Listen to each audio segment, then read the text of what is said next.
Bonjour. Alors la vidéo du matin, de ce mercredi matin, je me suis dit qu'on allait la tourner dans un endroit assez sympa.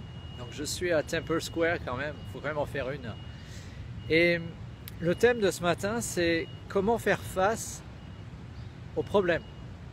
Parce que si je récapitule la journée d'hier, j'ai crevé à vélo.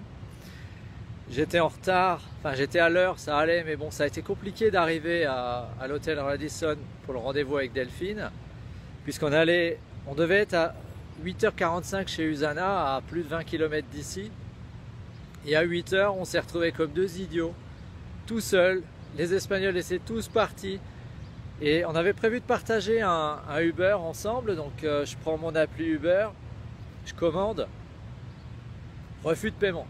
Ma carte bleue ne passe pas. Et ok, on va prendre Lyft. Je regarde, même problème. Bon, bah, je vais mettre un nouveau moyen de paiement, PayPal. Ah bah j'ai pas le code avec moi. J'appelle Bénédicte. C'est encore l'heure, ça allait. Pas joignable. On est tout seul. Puis là, sur le côté, je vois un gars. Et sa tête me dit quelque chose. Donc je m'approche. Je commence à discuter, je dis par hasard tu vas pas à l'usine d'Usana, etc. Est-ce que ça te dit de partager un Uber avec nous? Et il fait pas de problème, venez avec moi. Je dis ouais non mais on te paye, on a du cash mais on a un problème de carte bleue. Il dit non c'est pas un problème, venez. C'est le directeur du Mexique. C'est lui qui fait l'interprète de Conchita Vargas Hugo dans l'interview d'Eric Worre. Donc j'ai passé des heures à le regarder.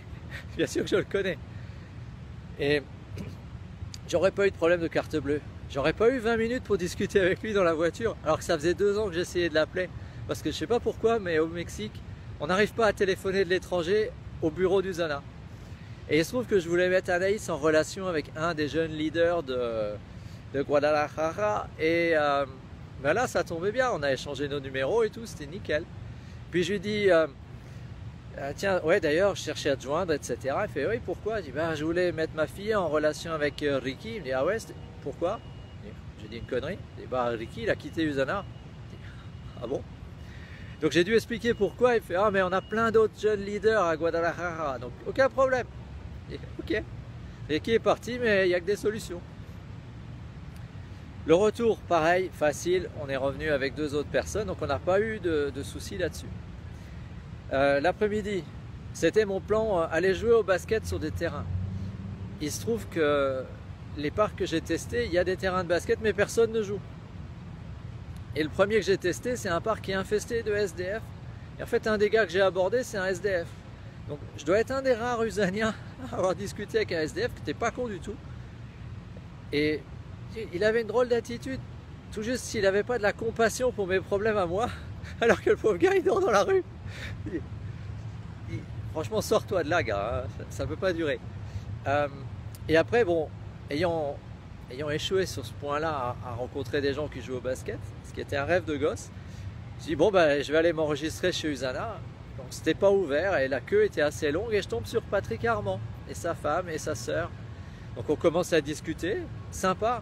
Et en fait ça faisait longtemps que j'aurais dû avoir cette discussion avec Patrick. Et on rentre dans le hall et là super bien organisé, moins d'1 minute pour le check-in. J'avais mon sac et tout. Je sors de là, j'ai perdu Patrick. Je dis ouais, je vais lui passer un coup de fil. J'ai pas son numéro. C'est pas vrai, on était entouré de tonnes de Chinois, pas moyen de le retrouver. Je dis bon bah je vais rester, je vais attendre.